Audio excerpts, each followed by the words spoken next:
Nuclear supplier group में भारत की entry में बड़ी बाधा हुई खत्म। स्विट्जरलैंड ने किया भारत की सदस्यता का समर्थन। ब्लैक मनी पर भी दोनों देशों के बीच सहयोग बढ़ाने पर बनी सहमति। फ्लिपकार्ट ने बदली अपनी रिटर्न पॉलिसी। 10 दिन बाद वापस नहीं होंगे मोबाइल, इलेक्ट्रॉनिक सामान और किताबें।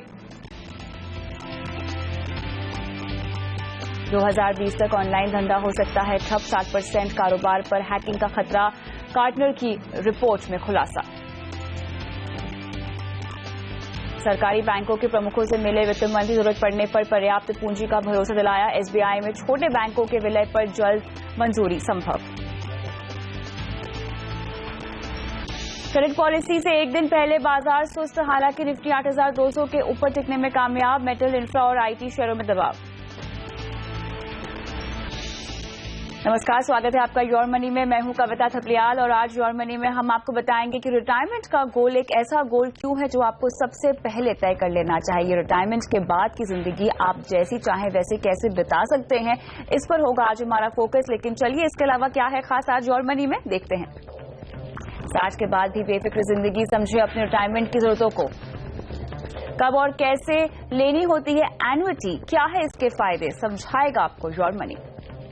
कितने सालों में आप बन सकते हैं करोड़पति, बताएंगे हम आज योर मनी में। और आज हमारे साथ योर मनी में ऑप्टो मनी मैनेजर्स के मैनेजिंग डायरेक्टर पंकज मटवार। पंकज जी, आपका स्वागत है। शुरुआत करते हैं और बात करते हैं सबसे पहले यहाँ रिटायरमेंट प्लानिंग की। जी हाँ, अक्सर आपने हमें कहता हुआ सुना होगा कि आपको रिटायरमेंट का गोल सबसे पहले निर्धारित कर देना चाहिए। आपकी पहली सैलरी में ही जो निवेश की शुरुआत आप करना चाहते हैं वो निवेश रिटायरमेंट के लिए ही होना चाहिए। तो पंकज जी, मुझे ये बताइए कि 60 के बाद की जिंदगी कैसे सुकून भरी आप बिता सकते हैं और वो कौन से तरीके हैं, एक तो जिसके लिए आपको निवेश करना चाहिए रिटायरमेंट के लिए, और दूसरा रिटायरमेंट के बाद की इनकम भी आपको कैसे मिलती रहे उसके लिए भी निवेश बताइए। बिल्कुल, ये कविता सबसे बड़ी बात यह है कि आपके पास सफिशिएंट मनी होनी चाहिए। आप जितना खर्च आज कर रहे हैं उस खर्च के ऊपर आप इन्फ्लेशन को ध्यान में रखते हुए, क्योंकि आपकी जरूरतें हैं वो महंगी होती जाएंगी, तो जो भी आपकी आज की कॉस्ट है उसके ऊपर इन्फ्लेशन को कंसिडर करने के बाद आप ये देखिए कि कितना पैसा आपको लगेगा रिटायरमेंट के वक्त।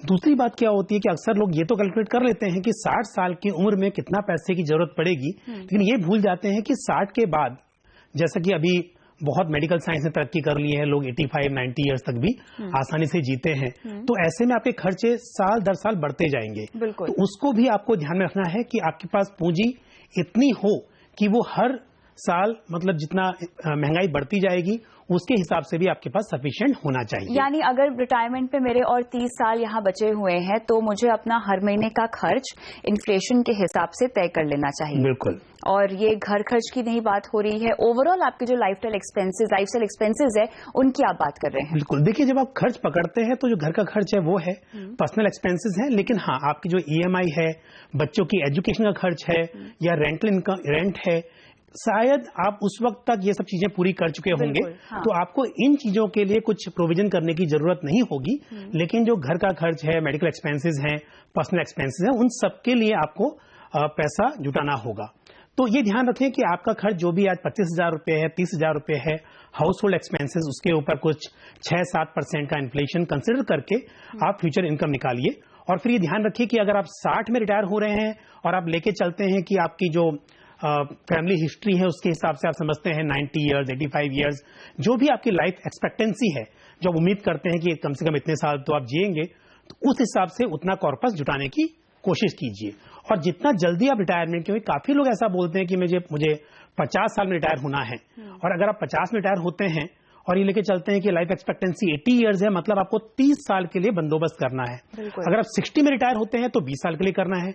तो जितनी जल्दी रिटायर होंगे, कहना तो आसान है, लेकिन तभी ये कहिए कि अगर आपके पास सच में उसके लिए कुछ प्लानिंग है। बिल्कुल। तो जैसा आपने शुरुआत में की थी, जितनी जल्दी शुरुआत करेंगे उतना ही बेहतर होगा, क्योंकि अगर आप छोटा छोटा पैसा भी बचाते हैं तो लंबी अवधि में, because of power of compounding, आपके पैसे और पैसा बढ़ता है, रिटर्न पे रिटर्न बढ़ते हैं, इस हिसाब से पूंजी जुटाना आसान हो जाता है। लेकिन शुरुआत अगर देर में होगी तो चाहे आप ज्यादा पैसा भी बचा पाएंगे, लेकिन शायद उतनी पूंजी जुटाने में आपको दिक्कत होगी। इसके लिए जितनी जल्दी हो सके, जैसा आपने शुरुआत में बोला, पहली सैलरी के साथ ही अगर आप शुरुआत करें, आप चाहे 1000 रुपए महीना, 500 रुपए महीने शुरुआत करें, और जैसे सबकी इनकम बढ़ती जाती है अपनी इन्वेस्टमेंट को बढ़ाते जाएं, तो यकीन मानिए ये बहुत मुश्किल नहीं है। जितनी भी पूंजी की जरूरत होगी वो आपको उसको अचीव करना आसान होगा। बिल्कुल। साथ ही अगर आप जल्दी निवेश करते हैं रिटायरमेंट के लिए, तो आपको रिस्क रिवॉर्ड का एक फायदा भी मिलता है। जिस रेशियो की अक्सर हम बात करते हैं कि थोड़ा सा रिस्क आपको उठाना पड़ेगा अगर आपको मोटा मुनाफा चाहिए, तो अगर आप जल्दी प्लानिंग करते हैं रिटायरमेंट की, रिस्क लेने की क्षमता आपकी ज्यादा होती है और साथ ही रिटर्न ज्यादा कमाने की भी यहाँ गुंजाइश बहुत ज्यादा पैदा हो जाती है। कविता, एक बात और भी है, देखिए कई बार लोग थोड़ा कंफ्यूज जाते हैं रिटायरमेंट प्लानिंग के साथ, यानी पेंशन पॉलिसी, पेंशन प्लान, ये जरूरी नहीं है कि आपका ब्रांडेड प्रोडक्ट हो। ऑब्जेक्टिव ये है कि आपके पास सफिशिएंट कॉर्पस हो। मेरे ख्याल से इन सब चक्करों में लोग तब आते हैं जब उन्हें गारंटीड रिटर्न चाहिए होता है।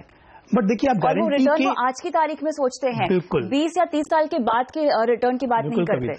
और गारंटी की बात करेंगे तो फिर वही बात आती है 6%, 7%, जबकि एक टाइम है, अगर आप जल्दी शुरुआत कर रहे हैं तो आप ज्यादा ग्रोथ एक्सपेक्ट कीजिए। और जब शुरुआत करते हैं, देखिए 2 फेस होते हैं। एक है आपका एक्यूमुलेशन, जब आप अर्न कर रहे हैं उस वक्त आप एक्यूमुलेट करेंगे, पैसा बचाएंगे, जुटाएंगे। रिटायरमेंट के बाद जो भी पैसा जोड़ा है उसको आप विड्रॉ करेंगे, उसमें से आप खर्च करेंगे। तो जब एक्यूमुलेशन फेस होता है, जितनी जल्दी शुरुआत करेंगे उतना आपके पास रिस्क लेने की क्षमता है, जैसा आपने भी बोला अभी। तो आप अपने इक्विटी में एक्सपोजर ज्यादा लीजिए, थोड़ा सा रिस्क आप ले सकते हैं, लेकिन जब नियर द गोल होंगे तो आपको कोशिश ये होनी चाहिए कि इक्विटी की बजाय आप डेट में ज्यादा इन्वेस्टमेंट करें। और रिटायरमेंट के बाद मैं ऐसा नहीं बोलूंगा कि बिल्कुल भी एक्सपोजर नहीं होना चाहिए, क्योंकि इन्फ्लेशन को बीट करने के लिए थोड़ा एक्सपोजर इक्विटी में जरूरी है। लेकिन आप रिटायरमेंट के बाद, क्योंकि अगर कुछ भी लॉस होता है तो आपके पास रिकवर करने का टाइम नहीं है, इसके लिए कोशिश होनी चाहिए उस टाइम पर आपका इक्विटी एक्सपोजर कम हो, या जिस तरह के जो गारंटीड इंस्ट्रूमेंट नहीं है वहां पर एक्सपोजर कम हो। लेकिन ड्यूरिंग एक्यूमुलेशन, जब आप अर्न कर रहे हैं उस वक्त थोड़े ऐसे स्कीम्स, चाहे वो इक्विटी की हो या बॉन्ड्स हैं, डिबेंचर्स हैं, उस तरह के प्रोडक्ट्स में इन्वेस्ट कीजिए ताकि आप अच्छे रिटर्न कमा सकें। बिल्कुल। अब आते हैं रिटायरमेंट के बाद की प्लानिंग के लिए, जिसके लिए अक्सर हम देखते हैं एक शब्द का इस्तेमाल होता है, एन्युटी। योर मनी में अक्सर लोग सवाल पूछते हैं कि एन्युटी का मतलब क्या है और हमें कैसे मिल सकती है। अब पेंशन पर तो बहुत सारे लोग डिपेंडेंट होते ही हैं, लेकिन अगर हम देखें तो एक मेजर तबका ऐसा है जो पेंशन के अंडर नहीं आता है। ऐसे में मुझे समझाइए कि उनके लिए एन्युटी कैसे काम आ सकती है। देखिए, एन्युटी मतलब पेंशन ही है बेसिकली, और एन्युटी डज नॉट मीन कि वो एनुअल है। कई बार ये भी कंफ्यूजन होता है। एन्युटी मतलब वो पीरियडिकल रिटर्न्स मिल रहे हैं, चाहे वो मंथली हो, क्वार्टरली हो, हाफ ईयरली हो। तो ऐसे में जरूरी है कि आपको कुछ ऐसा कॉर्पस बनाएं, आपको रेगुलर पैसा मिले। चाहे आप एनपीएस के जरिए आप पैसा जुटा रहे हैं और उसमें से कर रहे हैं। इंश्योरेंस कंपनी के जो पेंशन पॉलिसीज हैं वो मैं रेकमेंड नहीं करूंगा, क्योंकि कॉस्ट ज्यादा है और रिटर्न्स के हिसाब से बहुत अट्रैक्टिव नहीं है। हालांकि वो भी एन्युटी प्लान्स बेचते हैं इंश्योरेंस कंपनीज, लेकिन मैं रिकमेंड नहीं करूंगा क्योंकि मेरा एक्सपीरियंस बहुत अच्छा नहीं है। लेकिन हाँ, आप म्यूचुअल फंड में इन्वेस्टमेंट करके कॉर्पस बनाइए, आप रियल एस्टेट में इन्वेस्टमेंट कीजिए। आपके पास प्रॉपर्टी है और आपने चाहा उस वक्त रिटायरमेंट के वक्त कि आपने उस प्रॉपर्टी को किराए पे दिया, उसके किराए के रूप में इनकम हो रही है, वो भी आपके लिए एक तरह से पेंशन ही है। तो आप ऐसा कोई भी जरिया हो कि आप पूंजी जुटाएं और उस पूंजी के ऊपर उस वक्त आपको रिटर्न मिले। इवन जैसे आपके पोस्ट ऑफिस की स्कीम है, मंथली इनकम स्कीम है, सीनियर सिटीजन सेविंग स्कीम है, ये भी एक तरह से आपको एन्युटी प्रोवाइड कर रहे हैं, आपको रेगुलर इनकम मिल रही है। तो रिटायरमेंट के बाद आप पहला काम ये करें कि आज की तारीख में आप कॉर्पस कैलकुलेट करें और इसको आप रेगुलरली रिव्यू भी करते रहें, क्योंकि जैसे जैसे टाइम बढ़ेगा आपके खर्चे भी शायद, एक तो होता है महंगाई की वजह से, दूसरा होता है चेंजेस इन लाइफस्टाइल, तो उसकी वजह से भी कुछ जरूरतें बढ़ सकती हैं, परिवार बढ़ेगा उसके हिसाब से खर्चे बढ़ेंगे। तो ऐसा नहीं होता है कि आज 25,000 खर्चा है तो सिर्फ मुझे उसको फ्यूचर वैल्यू कैलकुलेट करनी है, सिर्फ महंगाई को ध्यान में रखते हुए। जैसे फैमिली बढ़ेगी, एक्सपेंस बढ़ेंगे, आपका लाइफस्टाइल बढ़ेगा, तो बहुत सारी चीजें बढ़ती हैं।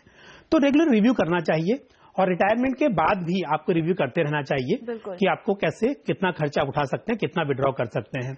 उसके बाद जहां एन्युटी का, मैं ये नहीं कहूंगा कि आपको एन्युटी प्लान, क्योंकि स्पेशली जो इंश्योरेंस कंपनी की जो पॉलिसीज होती हैं वो ज्यादा जानी जाती है इस नाम से, एन्युटी प्लान के नाम से। बट आप ये ध्यान रखिए, कहीं भी इन्वेस्ट कीजिए, बस आपके पास इतना फंड हो कि रिटायरमेंट के बाद महीने दर महीने आप अपनी जरूरत के हिसाब से पैसे विड्रॉ करते रहें और वो पूंजी आपके होल लाइफ चले, वो खत्म ना हो। बिल्कुल। आपने यहाँ कहा कि इंश्योरेंस पॉलिसीज जो पेंशन प्लान बेचती हैं उसके आप इतने पक्ष में नहीं है, लेकिन एन्युटी जो दी जाती है उन प्लान्स के तहत वो किस हिसाब से हमें दी जाती है? देखिए, आज की डेट में जो भी प्लान्स हैं वहां पर एन्युटी जो है वो मतलब डेट इंस्ट्रूमेंट्स के हिसाब से ही होती हैं। तो एक्सेप्ट कुछ गवर्नमेंट टाइम टाइम पे पॉलिसी लेके आती रहती है जहां पर थोड़ी सी बेटर होती हैं, बट अदरवाइज अब जनरल बात करें तो आपकी जो एन्युटी होती है वो 5-6% की ही होती है।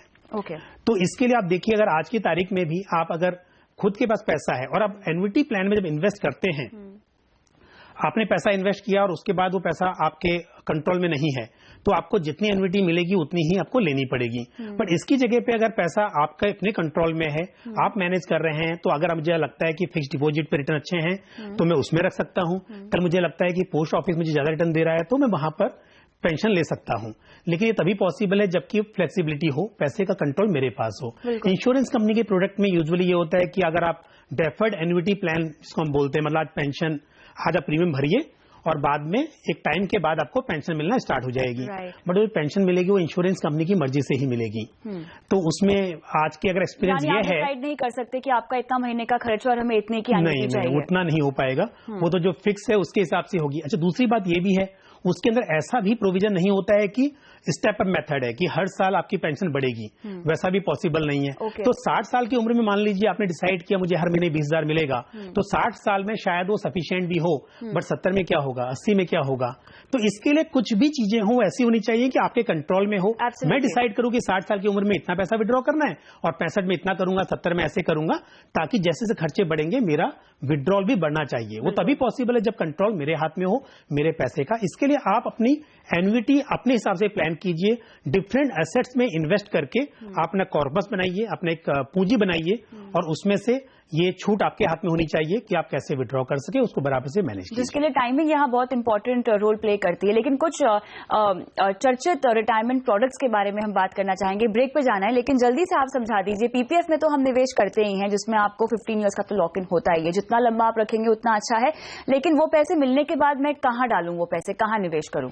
देखिए, उसमें एक अच्छी बात यह है कि आप जब 15 ईयर पूरे हो जाते हैं तो उसके बाद भी आप 5 ईयर के लिए उसको एक्सटेंड कर सकते हैं।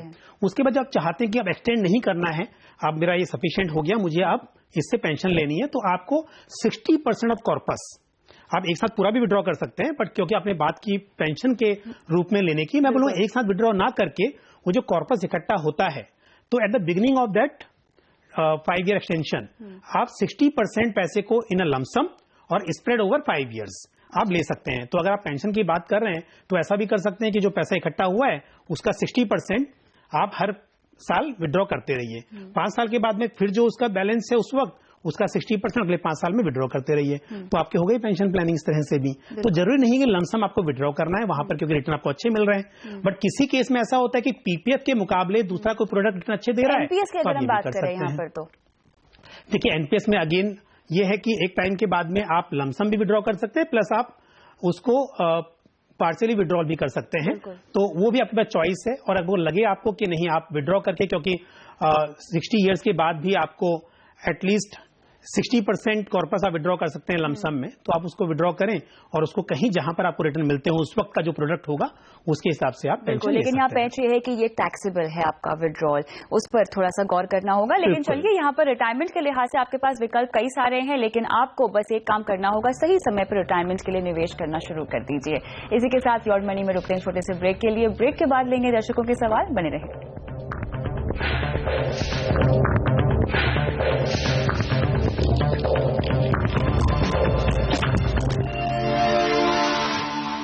प्योर मनी में आगे बढ़ते हैं और लेते हैं पहले दर्शक का सवाल। बालाकृष्ण हमारे साथ फोन लाइन पर है। नमस्कार। नमस्ते। कैसे हैं आप? हाँ जी, बढ़िया है। बताइए क्या सवाल है? Actually I am a software engineer. अच्छा। And I was looking for a retirement plan for me. अच्छा, बहुत अच्छा कि आपने सवाल भेजा। आज हम रिटायरमेंट पर ही खास पेशकश कर रहे हैं बालाकृष्ण जी। तो कुछ अपनी फाइनेंशियल प्लानिंग के बारे में आप मुझे बताइए। Sure. I mean, actually, I have sent an email to you with all details. जी, जहाँ पर आपने मुझे कुछ डिटेल्स दी हैं। आपने कहा है कि पीपीएफ में 8 लाख रुपए हैं आपके पास, टर्म प्लान लिया हुआ है 1 करोड़ का, और 3 लाख आपकी सेविंग में पड़े हुए हैं, और 1 लाख की एफडी है, आरडी है। बैंगलोर में आपने घर लिया हुआ है 40 लाख का, जिसके लिए आपका होम लोन अभी भी चल रहा है, और हेल्थ इंश्योरेंस आपका खुद का नहीं है, कंपनी का 5 लाख का कवर आपके पास है। मुझे ये बताइए कि गाड़ी लेने का आपका जो इरादा है वो 6 महीने में ही है? It's in the horizon of 1 year, 6 months to 1 year. 6 महीने से 1 साल का नजरिया है आपका, और 13 लाख की आपको गाड़ी लेनी है। कौन सी लेनी है गाड़ी आपको? Yeah, some sort of SUV. SUV लेना चाहते हैं, चलिए बढ़िया चॉइस है। आपने फिलहाल कहीं म्यूचुअल फंड्स में निवेश नहीं किया है या शेयर बाजार में आप पैसे लगाते हैं, कुछ इस तरह की प्लानिंग की है आपने?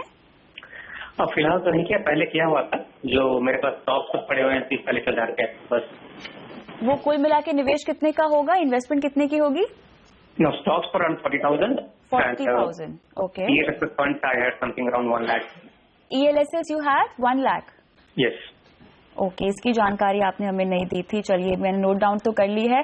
और फिलहाल आप और आपकी वाइफ है परिवार में, आगे चल के आपकी प्लानिंग होगी अपनी फैमिली बढ़ाने की? हाँ जी, विदिन अ ईयर और सो। विदिन अ ईयर और सो। चलिए आपकी फाइनेंशियल प्लानिंग करते हैं। इंश्योरेंस से शुरुआत करते हैं। इन्होंने मेरे ख्याल से अपने लिए 1 करोड़ का टर्म प्लान लिया हुआ है। इनकी वाइफ के पास है या नहीं, लेकिन अगर इन्होंने लिया हुआ है, क्योंकि इनकी वाइफ भी वर्किंग है, तो क्या उन्हें भी लेना चाहिए? देखिए, अगर डिपेंडेंट है फैमिली के मेंबर्स उनके ऊपर, तो इनके केस में से दिखाई नहीं दे रहा है, क्योंकि वाइफ और हस्बैंड दोनों ही जॉब कर रहे हैं, तो दोनों भी एक दूसरे पर डिपेंडेंट नहीं है। लेकिन अगर इनको लगता है कि कुछ खर्चे ऐसे हैं जहां पर इनको वाइफ की भी हेल्प लेनी पड़ती है, तो लेना चाहिए, वाइफ को भी लेना चाहिए। हेल्थ इंश्योरेंस की बात करें तो वो ऐसा है कि एम्प्लॉयर ने प्रोवाइड किया हुआ है, तो अगर इनका कंपनी चेंज करने का कोई प्लान नहीं है और अभी यंग है तो शायद कंटिन्यू भी कर सकते हैं। बट मेरी एक सलाह होगी कि आने वाले वक्त में ऐसा भी सोचिए कि अपनी खुद की पॉलिसी हो अपने पास। फैमिली भी तो बढ़ाना चाह रहे हैं, तो क्या इनकी वाइफ को कोई पॉलिसी ले लेनी चाहिए अगर उनके पास नहीं है तो? अभी ये डिपेंड करता है, क्योंकि एम्प्लॉयर की पॉलिसी में भी मैटरनिटी भी कवर होती है, इवन चिल्ड्रन भी उसमें इंक्लूड हो सकते हैं। तो पॉलिसी में क्या क्या फीचर्स हैं वो उनको देखना होगा। बट अगर ऐसा लगता है कि कोई चीजें कवर नहीं है और एडिशनल जरूरत है, तो डेफिनेटली टॉप अप प्लान या फिर एक बेसिक हेल्थ इंश्योरेंस प्लान ले सकते हैं। जहां तक इनके पोर्टफोलियो की बात है पंकज जी, जो डिटेल्स हमारे पास पहले आई थी उसमें सिर्फ डेट में हमें इनका निवेश दिखा था, लेकिन अब ये बोल रहे हैं कि इनके पास लगभग 40,000 के आसपास स्टॉक मार्केट में पैसे हैं, एलएसए में लगा रहे हैं, लगभग 1 लाख रुपए का निवेश ऑलरेडी है। फाइनेंशियल प्लानिंग के लिहाज से देखें तो इनके हाथ में लमसम जो इन्वेस्टेबल अमाउंट है वो बहुत ज्यादा बच रहा है, और गोल्स को लेके फिलहाल इतनी क्लैरिटी नहीं है। शुरुआत कहां से करेंगे अब? कविता, पहली बात देखिए, आपने बोला इन्होंने इक्विटी में इन्वेस्ट किया है, पर अभी मैं बहुत खुश नहीं हूं इनकी प्लानिंग से। बिकॉज 8 लाख रुपए पीपीएफ में है और ईएलएसएस में सिर्फ 1 लाख रुपए है, जबकि होना उल्टा चाहिए था। हमेशा हम बोलते तो यही है कि लॉन्ग टर्म के लिए इक्विटी में इन्वेस्ट कीजिए, शॉर्ट टर्म के लिए डेट में कीजिए। बट यहाँ पर मतलब पीपीएफ में इन्होंने 8 लाख कर दिया है, ईएलएसएस में 1 लाख और इक्विटी, डायरेक्ट इक्विटी में 40,000 रुपीज, जो कि बहुत ही कम है। तो इस हिसाब से मुझे लगता है कि एक तो वहां पे चेंजेस की जरूरत है। रिटायरमेंट की बात करें तो इनके पास इनका खर्चा 25,000 रुपए का है उस हिसाब से, और 50 इयर्स में रिटायर होना चाहते हैं। बिल्कुल, जैसा हम पहले भी बात कर रहे थे, अर्ली रिटायरमेंट चाहिए तो कॉर्पस भी आपको जुटाना होगा। इनके केस में करीब, इसके लिए मेरे ख्याल से इनके पास इन्वेस्टेबल अमाउंट भी काफी ज्यादा है, लेकिन क्या करना चाहिए बालाकृष्णा जी को, एग्जैक्टली किस तरह की रणनीति अपनानी चाहिए, इस पर हम करेंगे विस्तार से बात, लेकिन इस छोटे से ब्रेक के बाद।